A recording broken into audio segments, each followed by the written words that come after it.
Assalamualaikum warahmatullahi wabarakatuh. Waalaikumsalam warahmatullahi wabarakatuh. Selamat sore anak-anak. Sore kawan. Gimana kabarnya hari ini? Baik. Masih semangat puasanya? Masih. Oke, bagus, mantep. Oke, untuk memulai kita pembelajaran hari ini, alangkah lebih baiknya jika kita berdoa terlebih dahulu. Silakan tadi pimpin doanya. Dulu aja. Doa dimulai. A'udzubillahi minasyaitonir rajim.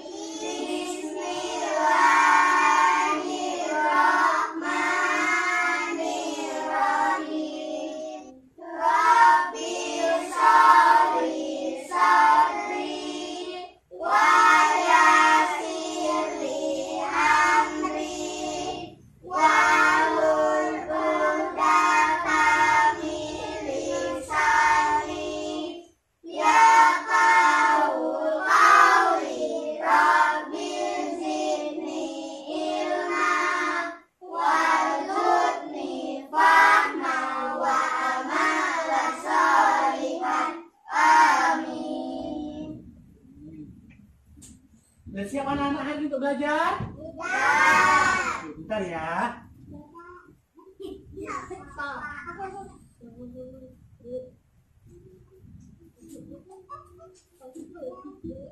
Ini ada materinya. Ini ada ya.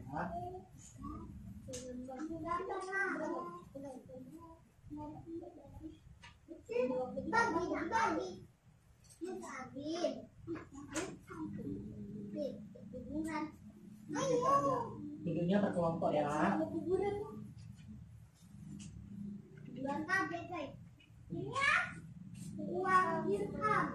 Oke, jadi di sini saya akan membagikan dua kelompok, yaitu ini ialah kelompok 1 dan ini ialah kelompok 2. Oke, kita mulai ya.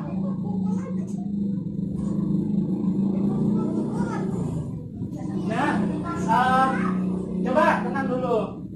Saya mau tanya nih, ada yang tahu nggak siapa itu Malikus Saleh? Sultan Malikus Saleh, ada yang tahu? Ada yang tahu? Nggak ada yang tahu ya? Coba lihat di kertas yang saya bagikan, yang ini. Yang ini. Ini adalah Sultan Malikus Saleh. Oke. Ada yang tahu siapa itu Sultan Malikus Saleh? Ada yang tahu? Raja, terus apa lagi? Ada yang tahu? Pemimpin, terus? Ada yang tahu? Kelompok 2 ada yang tahu nggak?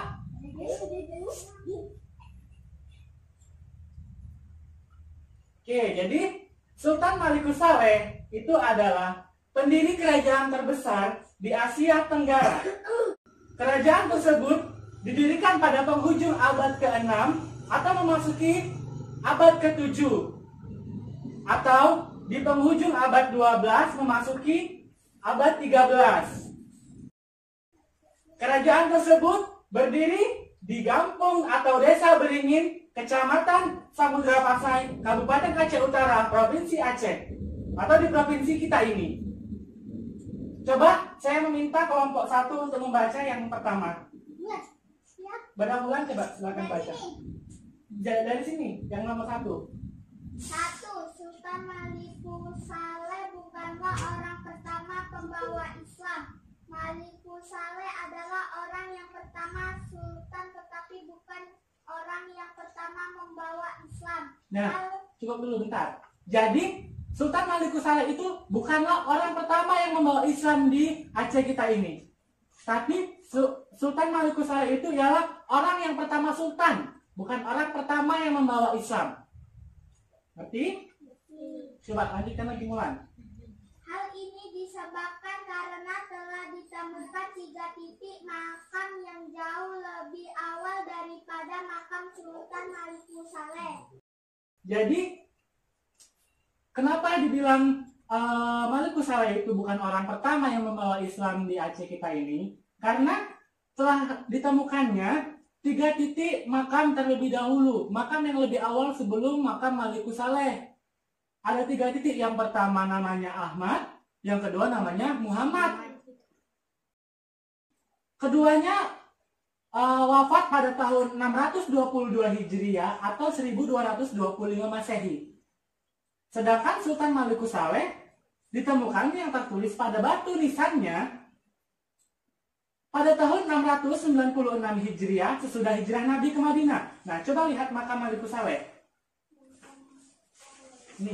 Ini ialah makam Malikus Saleh. Coba lihat, ada lihat? Nah, ini dia makam Malikus Saleh. Di batu nisannya inilah tertulis bahwasannya Sultan Malikus Saleh wafat pada tahun 622 Hijriah atau 1225 Masehi. Oke. Coba lanjutkan, Rabil.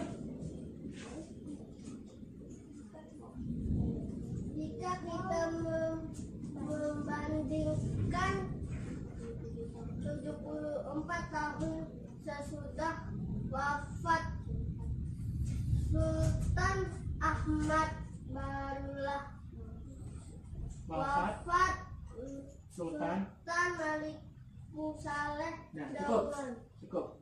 Jadi, jika kita membandingkan wafatnya antara Sultan Ahmad dengan Sultan Malikus Saleh itu sekitar 74 tahun sesudah wafat Sultan Ahmad tadi. Jadi setelah wafat Sultan Ahmad, lalu 74 tahun kemudiannya baru Sultan Malikus Saleh wafat. Gitu. Oke, coba dilanjutkan kelompok 2. Bagian kedua.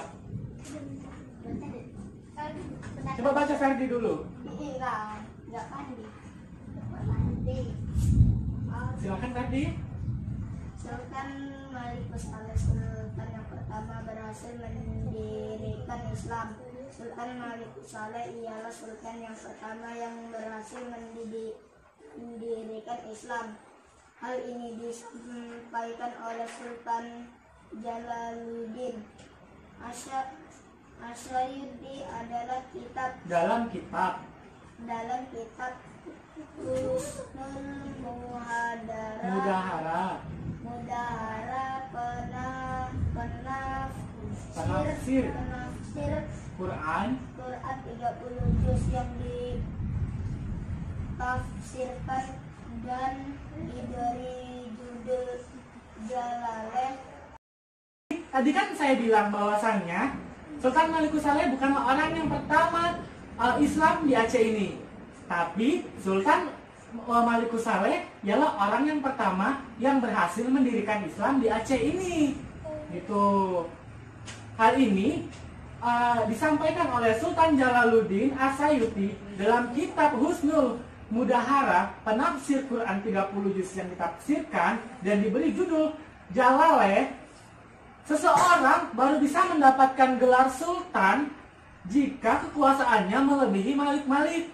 Lalu kekuasaannya, istana beliau harus mempunyai 10.000 orang prajurit. Jadi kalau misalnya kekuasaannya belum melebihi malik-malik dan prajuritnya belum sampai 10.000, seseorang belum bisa dinyatakan sebagai sultan. Coba Satria lanjutkan baca.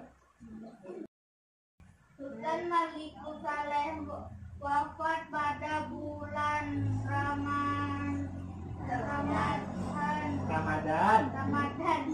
tahun 696 Hijriah atau 1297 Masehi. Jadi jika dilihat dari batu nisan Sultan Malikus Saleh itu wafat pada bulan Ramadan tahun 696 Hijriah. Tetapi sayangnya di dalam batu nisan Sultan Malikus Saleh tidak disebutkan hari apa dan tanggal berapa wafat Sultan Malikus Saleh. Begitu. Lalu setelah Sultan Malikus Saleh itu wafat, maka kerajaannya itu digantikan oleh putranya. Putranya bernama Muhammad bin Malikus Saleh. atau yang populernya biasanya dipanggil dengan Al-Malik Al-Bahir. Coba lihat gambar yang ini. Nih.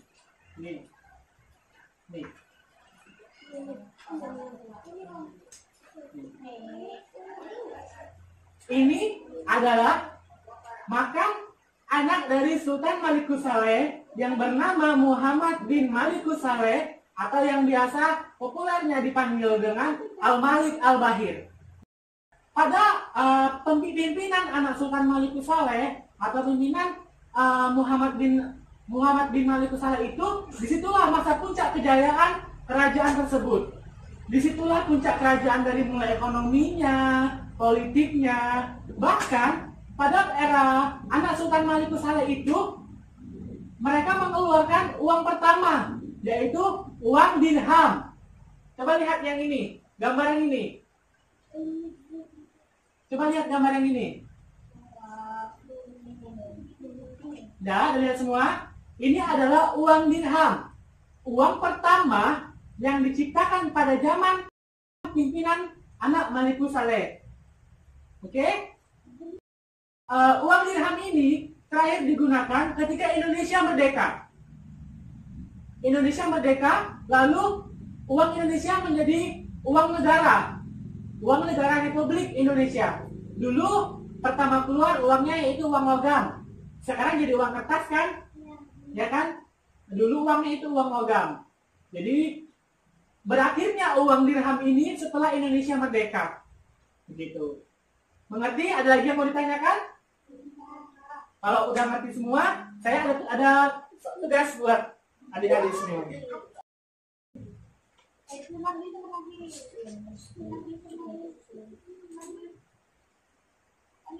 Ini kalau untuk kelompok 1 dan ini untuk kelompok 2. Oke, silakan diisi. Waktunya 5 menit ya. Iya, langsung di situ aja.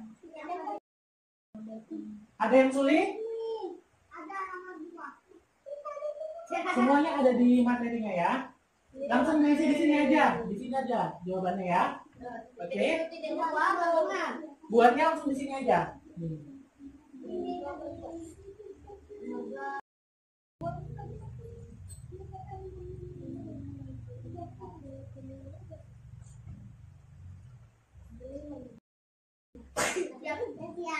Udah siap kelompok 2? Kelompok 1 udah siap? Coba dari kelompok 1 dulu, maju 1 orang untuk membacakan hasil dari diskusinya, diskusi kelompoknya.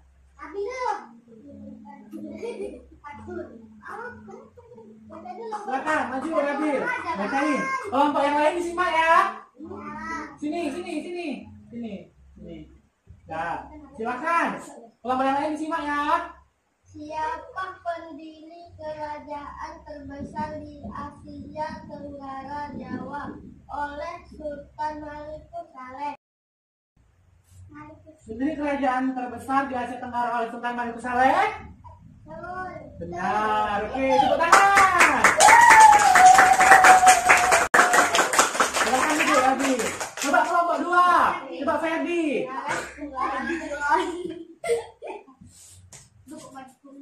Ini. Silakan bacakan soalan pertama. Siapa penerus kerajaan Sultan Malikus Saleh? Putranya yang bernama Muhammad bin Malikus Saleh yang populer dipanggil Al-Malik Al-Bahir. Ya, terima kasih tepuk tangannya buat Ferdi.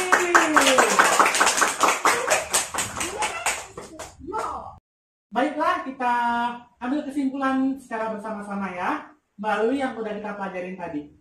Jadi, kerajaan terbesar di Asia Tenggara siapa mendirikan? Siapa mendirikan? Sultan Malikus Saleh. Ya, Sultan Malikus Saleh yang mendiri kerajaan terbesar di Asia Tenggara. Lalu, pada tahun berapa kerajaan tersebut didirikan? Pada penghujung abad 6 Hijriah atau permulaan abad 7 Hijriah. Ya. Setelah itu siapa? Siapa yang melanjutkan kerajaan Sultan Malikus Saleh? Anak putranya yang Putranya, siapa nama putranya? Muhammad bin Malikus Saleh. Populernya dipanggil siapa? Al-Malik Al-Bahir. Ya, Al-Malik Al-Bahir. Kita padahi dulu pertemuan kita sampai hari ini. Saya ucapkan terima kasih. Wassalamualaikum warahmatullahi wabarakatuh. Waalaikumsalam.